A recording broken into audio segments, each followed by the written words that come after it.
You're watching NENC Media Group, your source for clear geopolitical news updates every other day.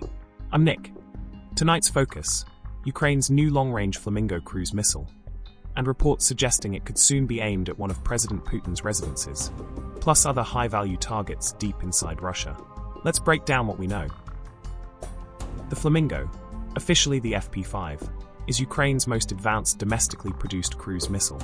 Developed by defense firm Firepoint, it carries a warhead of over 1 ton and has a range of roughly 3,000 kilometers. That's far enough to reach almost any point in Russia from Ukrainian territory.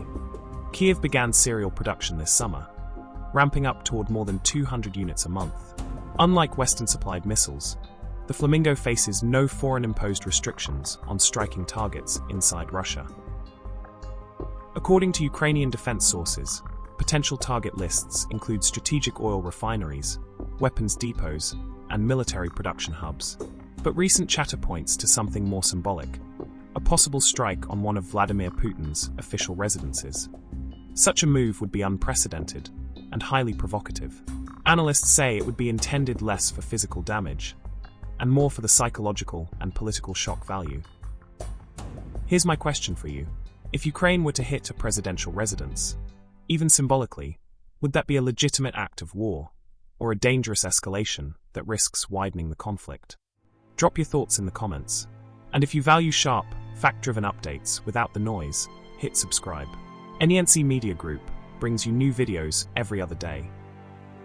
Beyond any symbolic strike, the Flamingo's real strategic weight lies in its ability to threaten Russia's industrial base. Firepoint officials claim the missile can target up to 90% of Russia's arms manufacturing capacity.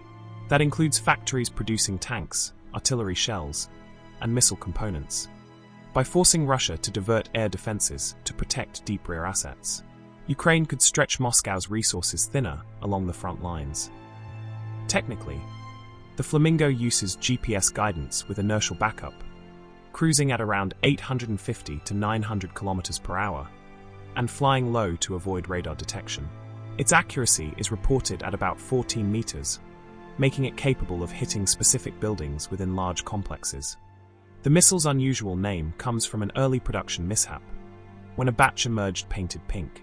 The nickname stuck, and has since become part of its public identity. If deployed against high-profile political or military sites, the Flamingo would mark a new phase in Ukraine's long-range strike campaign.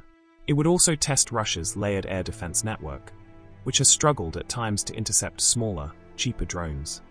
Whether Kyiv will actually authorize such a symbolic strike remains to be seen.